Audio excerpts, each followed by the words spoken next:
Throat clear. So yeah, welcome to the Humble Fumble Zumble. That's only 3 words. That's all there is, right? It's 4. At least do 4 things. Yeah, well, I abbreviated a few of them, so it's fine. Alright, so this is the November Humble Monthly Bundle Rumble. Broforce is a game that's in this monthly bundle. Broforce! Broforce is like super arcadey, and it's like a action platformer. Shoot 'em up, I guess. Action platformer. Mm-hmm. It's basically just the best game ever made. It's cooperative. You play as action heroes from 80s and 90s movies with clever pun names. Like the Broketeer, the Professional, Dirty Bro, Broly, the Boondock Bros, which are the most OP characters in the game. Brobocop, Brominator, Indiana Brones. There are so many explosions in this game. It's absurd, actually. Super easy to suddenly die. Yes. Oh my god. Because the ground will just explode. Half the enemies are covered in dynamite. All of the characters that you play as have unique attacks and unique specials. And you play them randomly, like you don't pick one. Like you just get a hero at random. And if you die and somebody revives you, you get a different random hero. And it's a lot of fun. There's like a free small version of Broforce called the Expendabros, which is like an Expendables tie-in. So if you want to try it out without buying it, you can try out that. This says that encourages tactical play.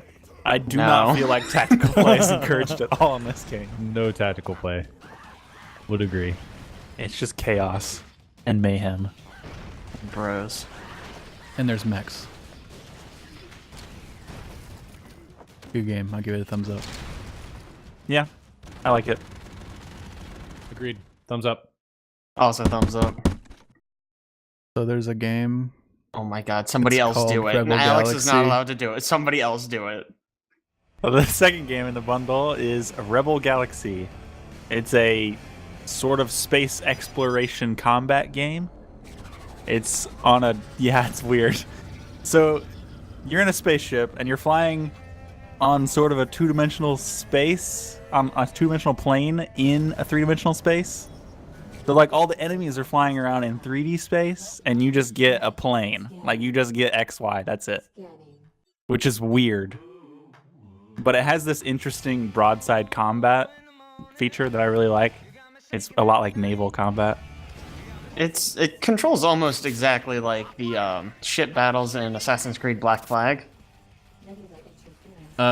This game like oozes atmosphere, I think. Like all the music and everything. It's like space westerny. It's really cool. Did you guys notice also that you have an option to put in your own music? No, So when you no. boot the game up and That's it has weird. the screen at the beginning, you can just totally put in whatever you want. So you want to go listen to like electronica and play through this? Go for it. If you want to listen to classical, it may be like the most soothing classical space game you've ever played. I don't know if I want to change that sick cowboy riff. I like it though. Music. It's not really like it's like cowboyish, but also like bluegrassy at the same time. Yeah, it's like it reminds me of Firefly or something. Yep. It just I know. fits well. And I think it's a lot of fun. I like the combat. Really? The story's not necessarily interesting. I do like exploring, and I like the combat too. I completely agree with your assessment about the how weird it is that you're on a singular plane and everything else is not. That threw me for a loop right at the beginning because I kept trying to like go up and down and move around asteroids. I didn't like it. I thought it was weird that they can move in three dimensions, but you can't. That messed with me like the whole time. Yeah, it is very weird, and it makes the aiming very weird. Yeah, I never really got the hang of it. I was very bad. I never died, but I didn't enjoy What it. threw me off the most about the guns is that they have like set ranges, and if you're not in it, you just will not hit them, regardless of where you're shooting. Which makes it Awkward. yeah. I also don't get... Everything's really far away.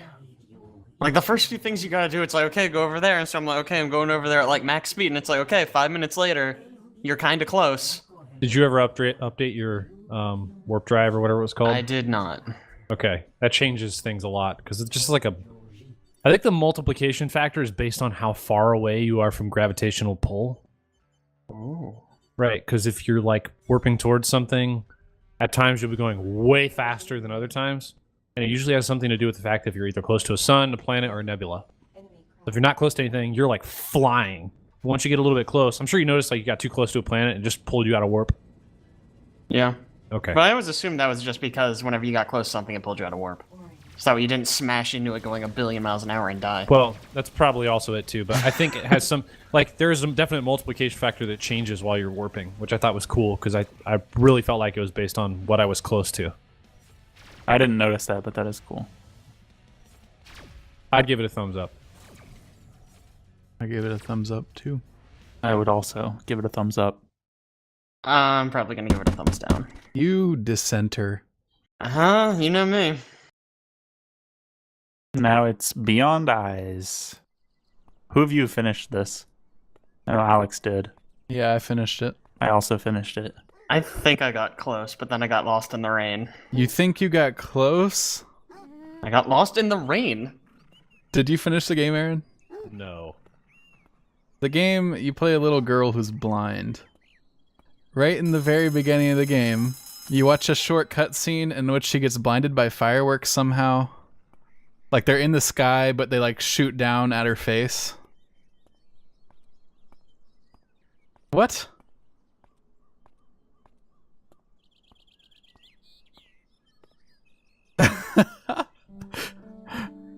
That's funny. Yeah, no, she's like a happy little girl that has a lot of friends, and she's like playing with everybody, and she's super excited, and then she gets blinded. And then she's like sad in a garden. But she's got a pet cat, which makes her happier. Yeah, and then she gets a pet cat that makes her happy. Not really a pet cat. It's like a wild cat that just happens to come by sometimes. Okay, that does seem to be the case a little bit. Yeah. So the cat visits, and she likes the cat, and she's happy with it. And then the entire game, it's kind of, the genre is kind of like a walking simulator. I don't know how else to describe it. That's the general term that people have been using for like the types of games like Gone Home or like Firewatch or something like that, where you basically just walk through it and experience the story. This game doesn't have a ton of story, but it has a little bit. You get little story beats here and there. And it's unique in that you are blind, so everything that you see in game visually is just what she thinks it looks like based on the sound she's hearing. And it's just like little radius around you. It's kind of cool. It's got cool, unique mechanics where like sometimes you'll hear something and it'll appear on screen and it's like, oh, that's like something familiar or cool or whatever. And then you get close and it changes because you realize it's not what you thought it was at first based on this first sound. And I think that's a pretty cool mechanic. The mechanic of you can only walk the speed of like an 80-year-old grandma that's on crutches is not the best mechanic, but I guess it's intentional because she's blind. You know, she's trying to walk through this unfamiliar town.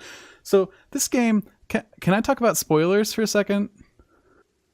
By all means. We're going to go into spoilers. So this game's like 90 minutes long. If you have any interest, it's kind of cool. If you can get it on discount, I would get it. Don't think I would get it at full price. So yeah, spoilers from here. She misses the cat, so she's like, I'm blind and a little girl. I'm just going to go leave the house and travel across the stinking world. Go like cross intersections, like go into towns that I don't know. Just like wander around aimlessly forever, expecting that I'm somehow going to find a cat somewhere out in the world. A specific cat. A specific cat. How, I do not know. But why this game is so amazing is that after you get through like the 90 minutes of trying to find this one specific cat and you keep on getting disappointed over and over and over again, you finally reach the end of the game and you hear the jingle of the cat's bell and you're like, yay, I finally get to find my cat.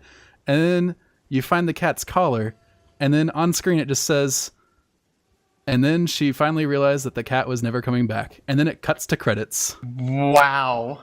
I was like, what? Well, I'm real glad I didn't finish that game. Yeah, no, same. What the fuck? Yes, so after the credits end, like she's back in the garden inexplicably. Somehow she made it home. I don't know how. Same way she got there. Randomly rubbing her face on fences. And the little girl, I don't know if you guys made it far enough, but the little girl you meet that threw the ball, and then she's like, "You're a blind person. Go pick up my ball for me." I hated her. Oh my god. She comes to the garden, and now she's your friend. I get what the game was going for. Is like, oh, she made a new friend, so everybody should be happy. But the entire game is you trying to find your cat, and then your cat's just dead. I'd give it a thumbs up. It was a pretty interesting experience. Unique mechanics. It's all like watercolor painted looking. I think I'm gonna give it a thumbs up just because conceptually I like the idea of the game. I did not like the gameplay. I didn't understand what was going on. Okay, so I'm gonna be the negative Nancy again. I didn't like this game. I give it a thumbs down. Frickin' Jake. Okay, we'll move on. Next up is Cathy Rain, which is a point-and-click adventure game. Yes. But it's got sort of a detective vibe going on. In that you play as a detective. You're not a detective. You're a journalist. You're a journalism major. That's not a detective. Whatever. You're a Nancy Drew type. Oh, well, great. The voice acting in the beginning I thought was like super bad, but then after a while I kind of warmed up to it. Yeah, Eat the food together. I kind of had the same experience. I think this game doesn't try to be more than it has to. Like, the puzzles are things that are not like super obscure. Maybe later. Oh. Like, it's not trying to be this like a really hard game. It's just trying to be like normal and cool. Not a game you get stuck on very often. Nah. I really like what it does with the pixel art, where like, especially like specifically when you enter like the graveyard, you're like super pixelated in the distance, and then as you walk up, it becomes more and more detailed with the pixel art. I think that's cool. I liked Cathy Rain. Actually, I guess I kind of like this genre of game, and I do like that it's a little more grounded in reality than a lot of adventure games like Deponia, where it's kind of like, you know, you got to put a potato in your ear and then spin around 3 times. It's just kind of like, oh, I got to find out the combination of this safe. Here's a code that kind of tells you the combination of the safe. Okay, figure it out. And the story feels, again, if it's kind of more personal. It's not like, oh, who stole the diamonds? It's like your grandfather, some shit happened to him and then he died. And now you're trying to figure out, like, what happened to him before he died. The characters seem pretty well done. I'm not finished it yet, but so far they seem pretty well done. And I think the settings are all pretty well done as well. I really liked it too. It felt like less of a point and click than a standard point and click. I don't know if anybody else got that.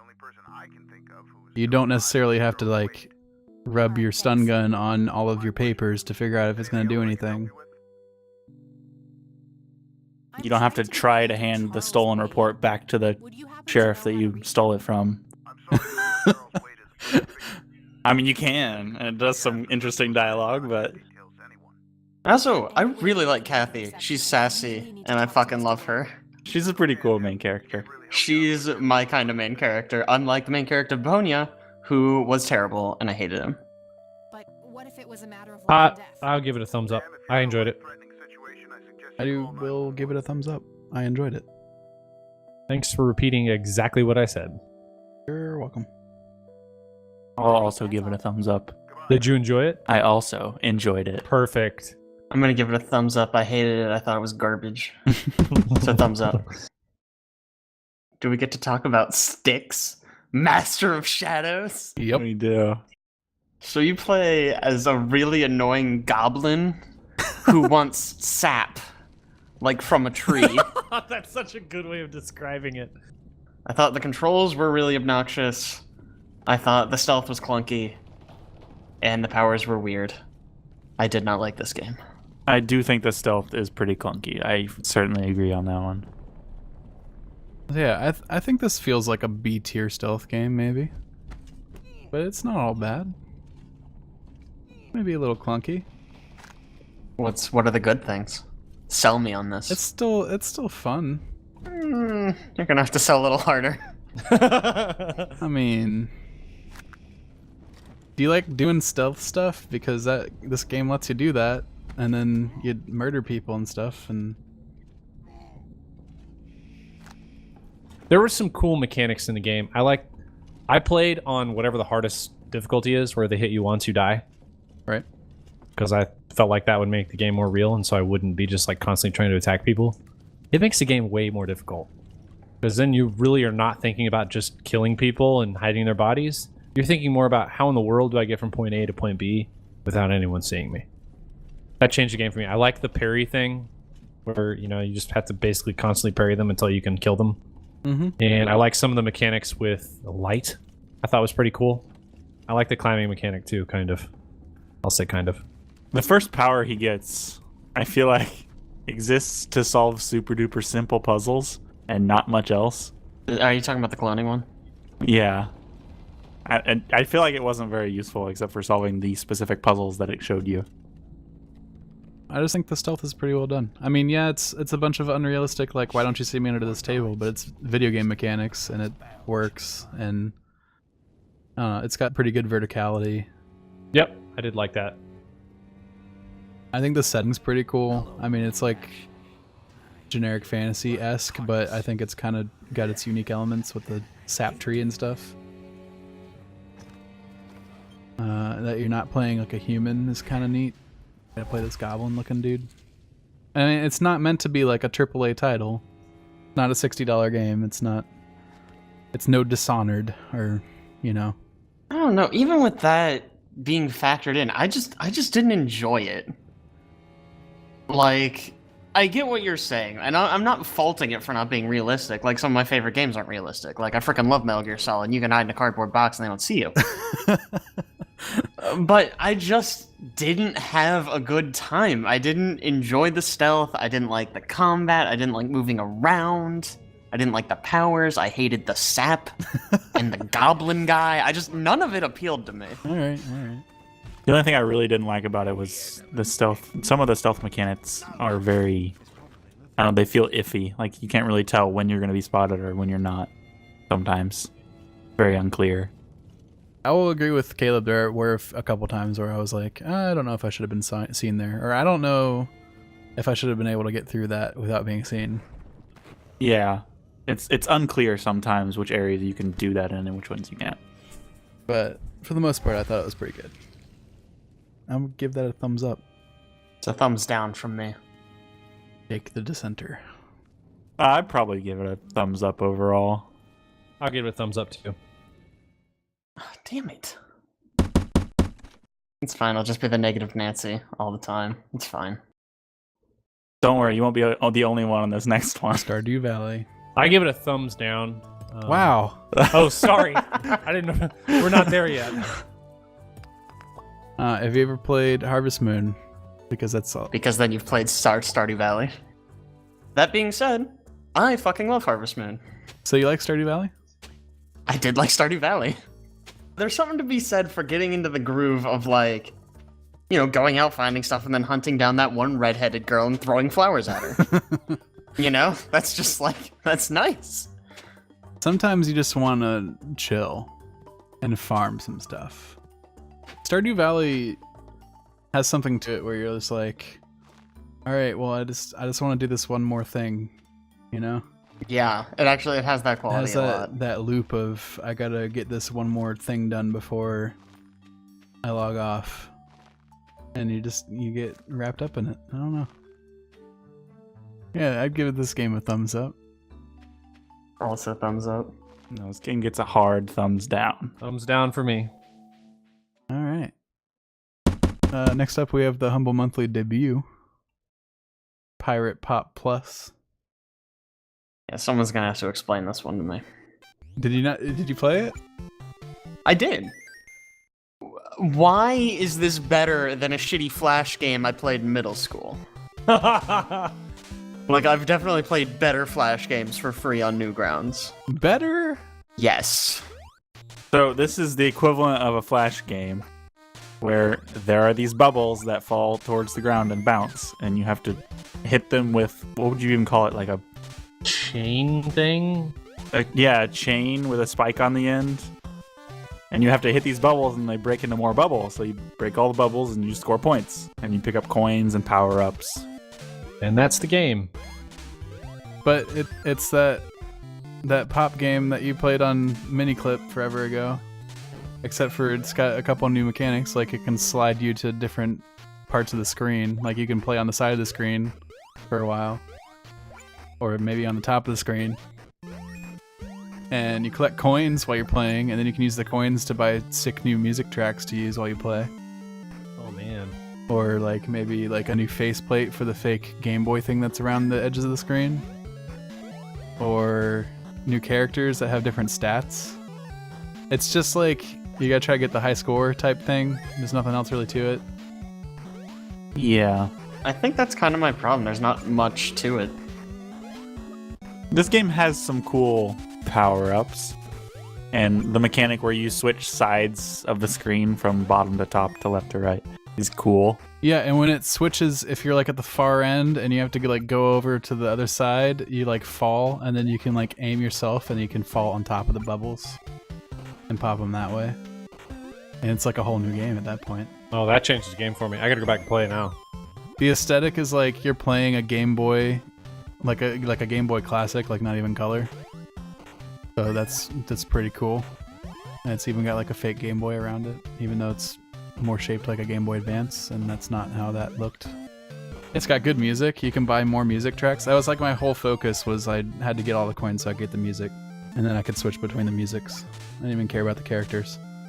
That's like the whole point of this game, is like collect the coins over time and then unlock the little like prizes. Like they're essentially like little prizes.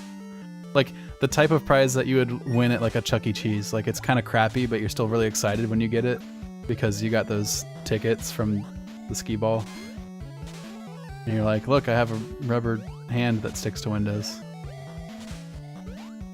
No, I give it a thumbs down. This is a thumbs up for me.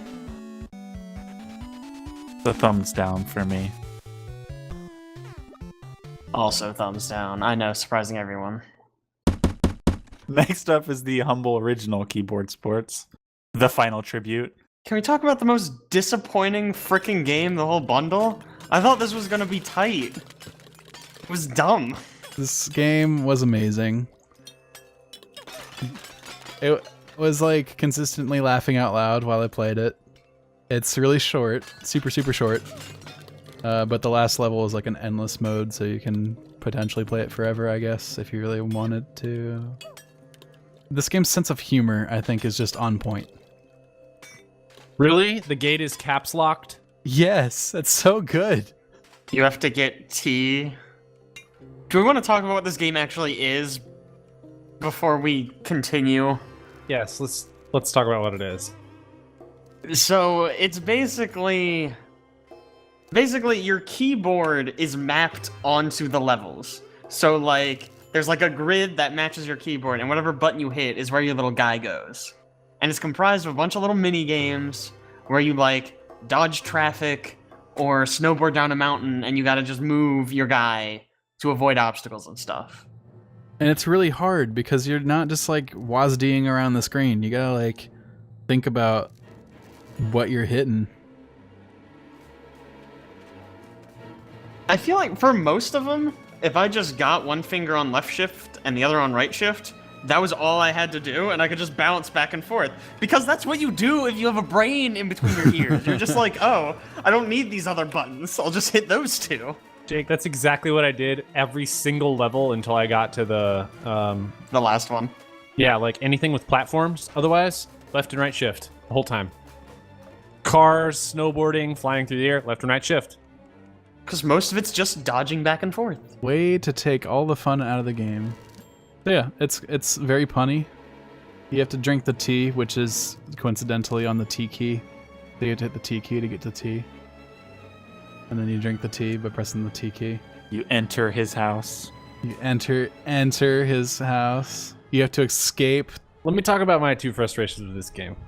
Number one, keyboard selection. When you go to frickin' play this game, you have to select whether you have a 10 keyless or a 60%. There's really no other option.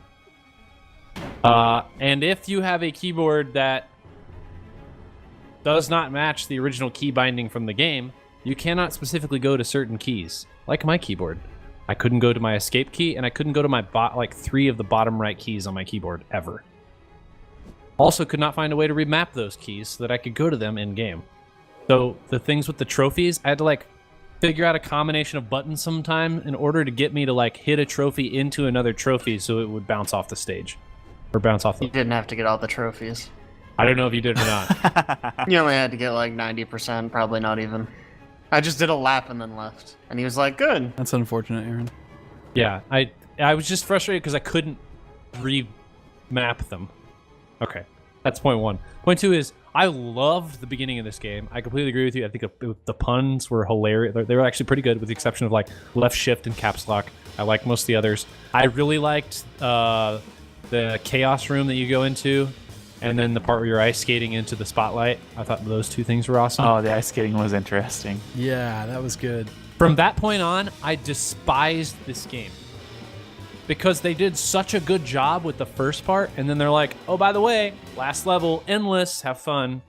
And a lot of the mechanics you used, at least I didn't get far enough to notice, a lot of the mechanics you used in the first part of the game, you don't use in the second part of the game. Yeah, so you don't use snowboarding, you don't use ice skating, you don't use anything with tilt, which I thought was awesome on the plane. I think the last level is like a placeholder right now. Because if you go to their website, they talk about how they want to make the game way longer and how they need support. Okay, well, that may change my opinion if it does come out. So yeah, I'll give it a thumbs up. I don't know, dude. This game, it had such an interesting idea, but I don't think it used it well enough. That's exactly, yeah, I completely agree. First half was great, the endless level was just terrible. I like it. I'll give it a thumbs up. I thought it was fun. I didn't particularly like it. Thumbs down. That's all of them. And that's how we ended. That's all of them. Boom, cut to black. Overall, it's probably a thumbs up for me, but some of them are pretty iffy. It's one of the less good bundles that they've had, because there's no game that stands out and is like amazing, like there is almost every bundle. I disagree. I think this is the best bundle. Oh my gosh. Wait, are you being super serious right now? Yeah, I mean, if you just look at my tally, I give a thumbs up to every single one of these games. Yes, you did. So... Don't understand. And I think I've only done like half thumbs up on all the other ones, so yeah, I think this is the best one so far.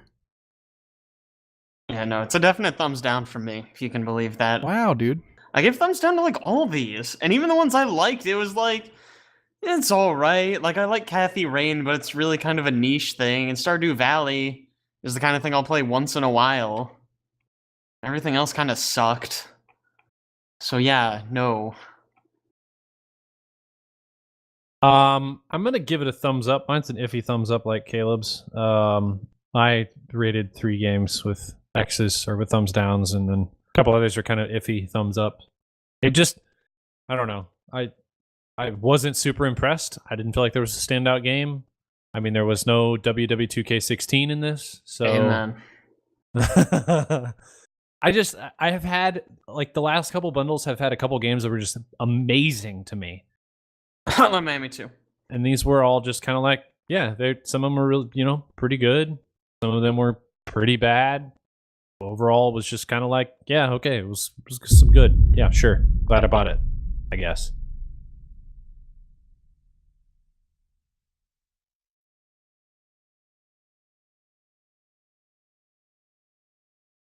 Okay, now we can go on to December's unlock. Dragon's Dogma. You said that like you like it. Do you like it? It's alright. I mean, it feels very much like a discount Dark Souls. That's what I was gonna say. Which, like, I like Dark Souls. I don't like weak sauce Dark Souls. It's alright. It's got a lot more RPG than Dark Souls has. When it originally came out, I think they were directly targeting the Skyrim audience. Really? I can see that. I mean, it's got dragons and dogmas. It's like Japanese Skyrim. Like a Dark Souls version of Skyrim? Would that be an accurate? Yeah, A little bit, yeah. I think it has a little bit of Dark Souls in there. Not a crazy amount. Like in the way that it's punishing? No, just in the style of combat. Okay, that's fair. That's fair. Well, every time I try to play a Dark Souls game, I give up almost immediately, and I didn't with Dragon's Dogma. When I try for 45 minutes to get past like a specific segment of a game, and I just keep on getting reset to the same point, I'm just like, well, I've had no visible progress this entire time. I think I still see like the pace of the combat is similar, maybe a little faster. It's way easier. Yeah, it is easier. It's cool because it's got a little Shadow Colossus in there where you can climb on the bigger dudes or like the bosses. Yeah, I don't know how I feel about the climbing. It's so strange. It's so hilarious when you're like mounted to like a part of the monster that moves a lot, and you're like crouched on like an elbow or something, and it's just like swinging you around, and you're just like, yep, I'm just here on this little part of the monster. It just looks so funny. You think when they were developing that, they were like, guys, we should have a mechanic for this. They're like, nah, it's gonna take too much time. Just make him sit there. When you're just perched on the head of like the lion in the beginning, and you're like, yep, I'm just on your head. It's cool. No, but I think that game is cool. Skyrim-y, Dark Souls-y. Yeah, pretty fun. The pawn thing is interesting. Yeah. I don't know, any mechanic though that relies on NPC, like the AI, I'm immediately just like, they're kind of garbage. One of the best parts of this game is that you can go recruit pawns that other people have made, so you get to go look at everybody's creations, and they're all ridiculous, and it's amazing. I'm gonna give it a preliminary thumbs up. It's just kind of interesting to me right now. I'll give it a thumbs up. I had a lot of fun with it. Yep, thumbs up. It's alright. I'll give it a tentative thumbs up. There you go. Not bad. That is the end of that review.